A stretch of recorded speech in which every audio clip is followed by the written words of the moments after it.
Okay, റീകോൺസ്റ്റിറ്റ്യൂഷനിൽ next area വരുന്നത് retirement അല്ലെങ്കിൽ death. Okay, reconstitution partnership form. അപ്പം റീകോൺസ്റ്റിറ്റ്യൂഷനിൽ വരുന്ന ഒരു കേസാണ് എന്ത് റിട്ടയർമെന്റ് അല്ലെങ്കിൽ ഡെത്ത് എന്ന് പറയുന്നത്. അപ്പം ഒരു പാർട്ണർ വിത്ഡ്രോ ചെയ്യാണ് with the consent of other partner, അതിനെ നമ്മൾ റിട്ടയർമെന്റ് എന്ന് പറയുന്നത്. ഡെത്ത് എന്ന് പറയുമ്പോൾ അറിയാലോ, അൺപ്രഡിക്റ്റബിൾ ആണ്. ഒരാൾ മരിച്ചു പോവുകയാണെങ്കിൽ ആ സമയത്ത് അയാൾക്ക് ഡ്യൂ ആയിട്ടുള്ള എമൗണ്ട് കാൽക്കുലേറ്റ് ചെയ്യുക എന്നുള്ള കാര്യങ്ങളാണ് നമ്മൾ ഇതിൽ ചെയ്യുന്നത്. റിട്ടയർ ചെയ്യുന്ന സമയത്ത് ഉണ്ടാവുന്ന അക്കൗണ്ടിങ് ട്രീറ്റ്മെന്റ് ആണ് നമ്മൾ റിട്ടയർമെന്റിൽ ചെയ്യുന്നത്. ഓക്കെ, അപ്പൊ നമുക്ക് പിന്നെ ഇതിന്റെ മറ്റു ഭാഗങ്ങളിലേക്ക് കടക്കാം. ഇതിൽ വരുന്ന പ്രധാനപ്പെട്ട adjustment calculation of new profit sharing ratio. New റേഷ്യോയും അതുപോലെ തന്നെ ഗെയിനിങ് റേഷ്യോ ആണ്. ന്യൂ റേഷ്യോ എന്ന് പറഞ്ഞു കഴിഞ്ഞാൽ എ ബി സി 3 പേരുണ്ട്. 2:1:2 എന്ത് ചെയ്യുന്നത്, അവർ പ്രോഫിറ്റ് ഷെയർ ചെയ്യുന്നത്. സി പോയി എന്ന് പറഞ്ഞാൽ ന്യൂ റേഷ്യോ എത്രയാണ്. ചിലപ്പോൾ അവർ റീഡിഫൈൻ ചെയ്യും, അല്ലെങ്കിൽ പഴയ റേഷ്യോ തന്നെയായിരിക്കും അവരുടെ ന്യൂ റേഷ്യോ എന്ന് പറയുന്നത്. അപ്പം അത് ഡിഫൈൻ ചെയ്യുക. അപ്പൊ അങ്ങനെ ഒരാൾ പോകുമ്പോൾ 2 പേർക്കും ഗെയിനിങ് ഉണ്ടാവുന്നുണ്ടോ, അല്ലെങ്കിൽ ഒരാൾക്കാണോ ഗെയിനിങ് ഉണ്ടാവുന്നത്, ഇത്തരം കാൽക്കുലേഷൻ നമ്മൾ ഇവിടെ നടത്തേണ്ടതുണ്ട്. മറ്റൊന്ന് treatment of goodwill. Treatment of goodwill എന്ന് പറഞ്ഞാൽ ഇപ്പം 3 പേര് ചേർന്ന് എ ബി സി ഇപ്പം ലോസിൽ ഉണ്ടായിരുന്ന ഒരു ബിസിനസ്സിനെ അവർ ഹാർഡ് വർക്ക് ചെയ്തിട്ട് അവരെന്ത് ചെയ്തിട്ടുണ്ട്, പ്രോഫിറ്റിലേക്ക് ആക്കി മാറ്റിയിട്ടുണ്ടെന്ന് വിചാരിക്കുക. So in this case C retirement ചെയ്യുന്ന സമയത്ത് സിക്ക് എന്തിൽ അവകാശമുണ്ട്, ഇവിടെയുള്ള ഗുഡ്വിൽ അവകാശമുണ്ട്. ഫോർ എക്സാമ്പിൾ ഇവിടെ 1 CR ഗുഡ്വിൽ ഉണ്ടെങ്കിൽ സിനെ സംബന്ധിച്ചിടത്തോളം ഇവരുടെ പ്രോഫിറ്റ് ഷെയറിംഗ് റേഷ്യോയിൽ അതായത് 2:1:2 ആണ് എന്ന് പറഞ്ഞാൽ 2/5 അല്ലേ സിന്റെ റേഷ്യോ. അപ്പം 1 CRന്റെ ഗുഡ്വില്ലിന്റെ 2/5 ആർക്ക് അവകാശമുണ്ട്, സിക്ക് അവകാശമുണ്ട്. അത് ആര് ചേർന്ന് കൊടുക്കണം, എയും ബിയും ചേർന്ന് കൊടുക്കണം. അവരുടെ ഏത് റേഷ്യോയിൽ കൊടുക്കണം, ഗെയിനിങ് റേഷ്യോയിൽ കൊടുക്കണം. ഓക്കെ, ക്ലിയർ ആണോ? പിന്നെ treatment of accumulated profit or loss. ബിസിനസ്സിൽ ഓൾറെഡി പ്രോഫിറ്റ് ഉണ്ട്, ഓൾറെഡി ലോസ് ഉണ്ടെങ്കിൽ അത് എന്ത് ചെയ്യണം, റിട്ടയർ ചെയ്യുന്ന ആൾക്ക് അല്ലെങ്കിൽ മരിച്ചു പോകുന്ന ആൾക്ക് എന്ത് ചെയ്യണം, അതിന്റെ വീതം കൊടുക്കണം. Revaluation of assets and liability. നമ്മൾ പറഞ്ഞിട്ട് എല്ലാ അസറ്റിനെയും എല്ലാ ലാബിലിറ്റിയും നമ്മൾ റീവാല്യൂ. അസറ്റിന്റെ വാല്യൂ കൂടിയിട്ടുണ്ടോ കുറഞ്ഞിട്ടുണ്ടോ, ലാബിലിറ്റിന്റെ വാല്യൂ കൂടിയിട്ടുണ്ടോ കുറഞ്ഞിട്ടുണ്ടോ, ഇതൊക്കെ വെച്ച് നമ്മൾ ഒരു അക്കൗണ്ട് ഉണ്ടാക്കും. അതിനെ വിളിക്കുന്ന പേരാണെന്ത്, റീവാലുവേഷൻ അക്കൗണ്ട്. അത് പ്രോഫിറ്റ് ആണെങ്കിലും അത് ലോസ് ആണെങ്കിലും എന്ത് ചെയ്യണം, അത് 3 പേർക്കും അത് വീതിച്ചു കൊടുക്കണം. Okay, then ascertainment of profit loss up to the date of retirement. അപ്പം ഒരാൾ റിട്ടയർ ചെയ്ത് പോവുകയാണ്, അയാൾ റിട്ടയർ ചെയ്യുന്ന ഫോർ എക്സാമ്പിൾ മാർച്ച് 1 റിട്ടയർ ചെയ്യുന്നെങ്കിൽ, മാർച്ച് 1 റിട്ടയർ ചെയ്യുന്നെങ്കിൽ കഴിഞ്ഞ വർഷത്തെ പ്രോഫിറ്റിന്റെ ഷെയർ അയാൾക്ക് കിട്ടിയിട്ടുണ്ടാവും അല്ലെ. അതേപോലെ ഇവിടം മുതൽ ഇവിടം വരെയുള്ള ഒരു പ്രോഫിറ്റിന്റെ ഷെയറിലും ആർക്ക് അവകാശമുണ്ട്, ഈ റിട്ടയർ ചെയ്ത് പോകുന്ന ആൾക്ക് അല്ലെങ്കിൽ മരിച്ചു പോകുന്ന ആൾക്ക് അവകാശമുണ്ട്. അതിന്റെ calculation. Then calculation of total amount due to retiring partner. അത് മൊത്തത്തിൽ അയാൾക്ക് എത്ര കൊടുക്കാനുണ്ട്, അത് ക്യാപിറ്റൽ അക്കൗണ്ട് വരച്ചിട്ടാണ് നമ്മൾ പ്രിപ്പയർ ചെയ്യുക. എന്ത് അക്കൗണ്ടാണ്, ക്യാപിറ്റൽ അക്കൗണ്ട് വരയ്ക്കും. Then settlement of total amount due to retirement. നിങ്ങൾ ക്യാപിറ്റൽ അക്കൗണ്ട് വരച്ചപ്പോൾ അവർ നമുക്ക് മനസ്സിലായി 10 ലക്ഷം രൂപ കൊടുക്കാനുണ്ട്. അത് നമുക്ക് മാർഗങ്ങളുണ്ട്, ഡിഫറെന്റ് മാർഗങ്ങളുണ്ട്. ഒന്ന് നമുക്ക് എന്ത് ചെയ്യാം, ക്യാഷ് അല്ലെങ്കിൽ ബാങ്ക് ത്രൂ സെറ്റിൽ ചെയ്യാം, ഫുൾ എമൗണ്ട് കൊടുത്ത് സെറ്റിൽ ചെയ്യാം. അല്ലെങ്കിൽ നമ്മൾ ഒറ്റ എമൗണ്ട് കൊടുക്കില്ല, നമ്മൾ എങ്ങോട്ടേക്ക് മാറ്റും, ഇൻസ്റ്റാൾമെന്റ് സിസ്റ്റത്തിലേക്ക് മാറ്റും. നമ്മൾ ലോൺ അക്കൗണ്ടിലേക്ക് മാറ്റാന്ന് പറഞ്ഞില്ലേ, അത് ചെയ്യും. മറ്റെന്താണ്, രണ്ടിന്റെ കൂടെ ഒരു ഹൈബ്രിഡ്, കുറച്ച് ക്യാഷ് ഇപ്പൊ തരാം, ബാക്കി എന്തായിട്ട് തരാം, ഇൻസ്റ്റാൾമെന്റ് ആയിട്ട് തരാം. ഈ രീതിയിൽ നമുക്ക് സെറ്റിൽ ചെയ്യാം.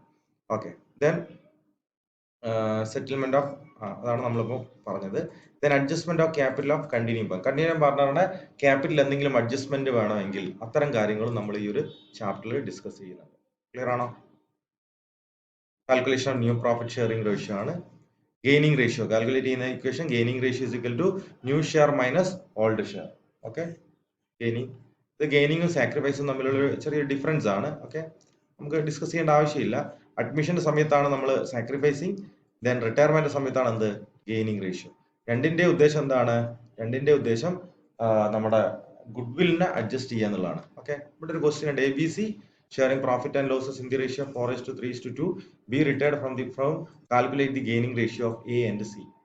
ബി റിട്ടയർ ചെയ്യുന്നത് പറഞ്ഞത് പുതിയ റേഷ്യോനെ പറ്റി എന്തെങ്കിലും പറഞ്ഞിട്ടുണ്ടോ, ഒന്നും പറഞ്ഞിട്ടില്ല. ബി ആണ് റിട്ടയർ ചെയ്തത് അല്ലെ, ബി റിട്ടയർ ചെയ്ത് ഇതാണ് പോവുക. അപ്പൊ ബാക്കിയുള്ളത് എത്രയാ, 4:2.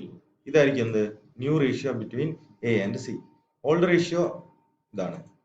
Then new ratio and C striking out the share of retiring partner. ഇത് നമ്മൾ വെട്ടിക്കളഞ്ഞാൽ ബാക്കി കിട്ടുന്നതാണ് എന്ത്, അതായത് 4:2 അല്ലേ വരിക, 4:2. അതാണ് അവരുടെ ന്യൂ റേഷ്യോ എന്ന് പറയുന്നത്. ഓക്കെ, അങ്ങനെയാണെങ്കിൽ ഗെയിനിങ് റേഷ്യോ കാണുകയാണെ.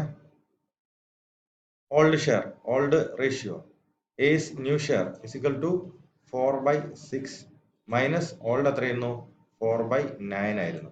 ഓക്കെ, വർക്കൗട്ട് ചെയ്ത് കഴിഞ്ഞാൽ യു വിൽ ഗെറ്റ്, നമ്മൾ ക്രോസ് മൾട്ടിപ്ലിക്കേഷൻ ചെയ്താൽ മതി അല്ലേ. അപ്പം 24/54 കിട്ടും, അല്ലെങ്കിൽ 12 അതിന് ചെറുതാക്കിയാൽ 12/54 കിട്ടും. അതായത് അത് എന്തിന് ഈക്വൽ ആണ് 12/24. ദെൻ സിന്റെ വരുന്നത് അതേപോലെ സിന്റെ ന്യൂ ഷെയറിൽ നിന്ന് എന്ത് ചെയ്യുക, ഓൾഡ് ഷെയർ ഡിഡക്ട് ചെയ്യുക. അപ്പോൾ നമുക്ക് വീണ്ടും ഒരു റേഷ്യോ കിട്ടുന്നുണ്ട്, അതായത് 6/64 ആണ്, 54 ആണ്. അപ്പം ഈക്വൽ ആണ് ഇതിന്റെ ഡിനോമിനേറ്റർ എന്ന് പറയുന്നത്. സോ ബേസ് വരുന്നത് ദർഫോർ 12:6 എന്ന് പറഞ്ഞാൽ എത്രയാണ്, 2:1 ആണ്. ഇതാണ് എന്ത്, ഗെയിനിങ് റേഷ്യോ. അപ്പം ഇത്തരം ഒരു ക്വസ്റ്റ്യൻ നമുക്ക് ഇതിൽ നിന്ന് എക്സ്പെക്ട് ചെയ്യാവുന്നതാണ്, ഗെയിനിങ് റേഷ്യോ. അതുപോലെയുള്ള ക്വസ്റ്റ്യൻസ് ഇതിൽ ഇനിയും ഉണ്ട്, നമ്മൾ അതിൽ നോക്കുന്നില്ല. ഓക്കെ,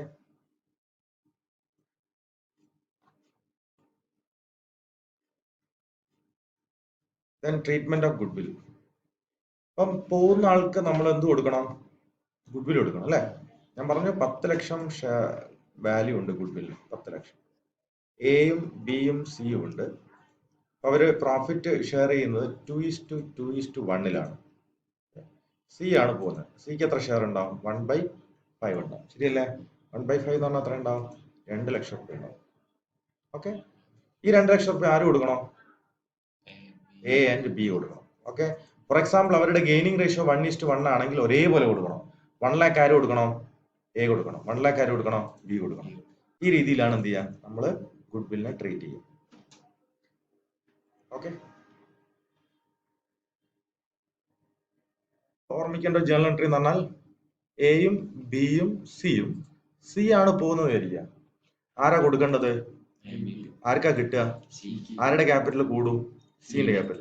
രണ്ടാലും ക്യാപിറ്റൽ എന്ത് ചെയ്യണം, കുറയണം. അതുകൊണ്ട് ജേർണൽ എൻട്രി ഇങ്ങനെ ഉണ്ടാവുക, എസ് ക്യാപിറ്റൽ അക്കൗണ്ട് ഡെബിറ്റ് 1 ലക്ഷം ആണെങ്കിൽ 1 ലക്ഷം, ബീസ് ക്യാപിറ്റൽ അക്കൗണ്ട് ഡെബിറ്റ് 1 ലക്ഷം, ടു സീസ് ക്യാപിറ്റൽ അക്കൗണ്ട് എത്ര, 2 ലക്ഷം. അപ്പം സിന്റെ ക്യാപിറ്റലിനെ ക്രെഡിറ്റ് ചെയ്തുകൊണ്ട് ക്യാപിറ്റൽ കൂടും, ഡെബിറ്റ് ചെയ്ത് കഴിഞ്ഞാൽ രണ്ടാളും ക്യാപിറ്റൽ എന്ത് ചെയ്യും, കുറയും. ഇതാണ് ട്രീറ്റ്മെന്റ് ഓഫ് ഗുഡ് വിൽ വരുന്നത്. Okay, remaining partners capital account, already ഉള്ള പാർട്ട്ണറെ ക്യാപിറ്റലിനെ ഡെബിറ്റ് ചെയ്തു, റിട്ടയർ ചെയ്യുന്ന ആളെ ക്രെഡിറ്റ് ചെയ്തു. ഓക്കെ, നമുക്കൊരു പ്രോബ്ലം നോക്കാം.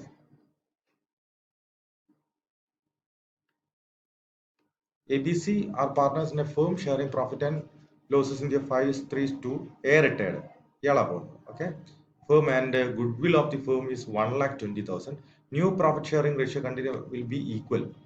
ഓക്കെ, റിട്ടയർ ആയി നമ്മൾ വിചാരിക്കും 3:2 ആണ്. അല്ല, അവർ ഓൾറെഡി പറഞ്ഞിട്ട് എന്താണ്, 1:1 പോകുന്നത്. ന്യൂ റേഷ്യോ കിട്ടിയിട്ടുണ്ട്. ഇപ്പോൾ ഓൾഡ് റേഷ്യോ ഇത് രണ്ടും തമ്മിൽ മാറ്റം ഉണ്ടെങ്കിൽ നമ്മൾ എന്ത് കണ്ടുപിടിക്കണം, ഗെയിനിങ് റേഷ്യോ കണ്ടുപിടിക്കണം. ഓൾഡ് റേഷ്യോ തന്നിട്ടുണ്ട്, ന്യൂ റേഷ്യോ തന്നിട്ടുണ്ട്, ഗെയിനിങ് റേഷ്യോ കാണാം. ഓക്കെ, നമുക്ക് ഗെയിനിങ് റേഷ്യോ ഇവിടെ ഓൾറെഡി നമ്മൾ കണ്ടുപിടിച്ചിട്ടുണ്ട്, 2:3 ആണ് gaining ratio.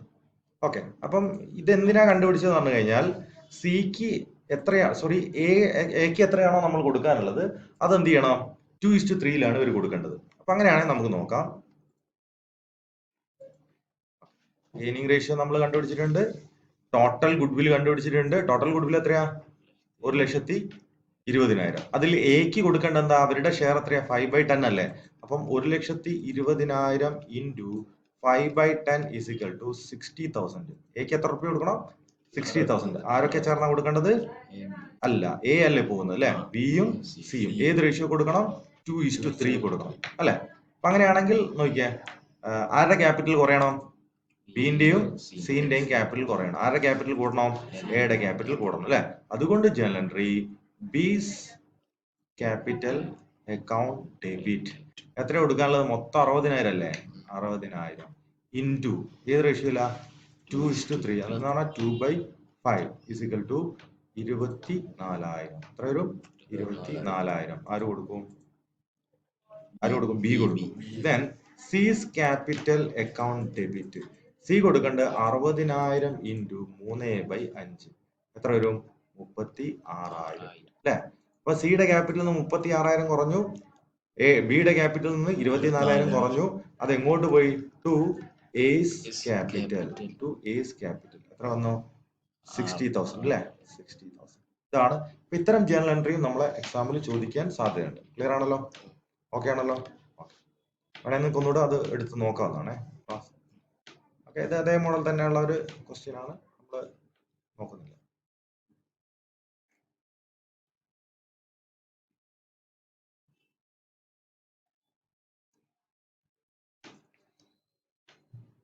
Done good will, ചില അഡ്ജസ്റ്റ്മെന്റ്സ് ഉണ്ട്.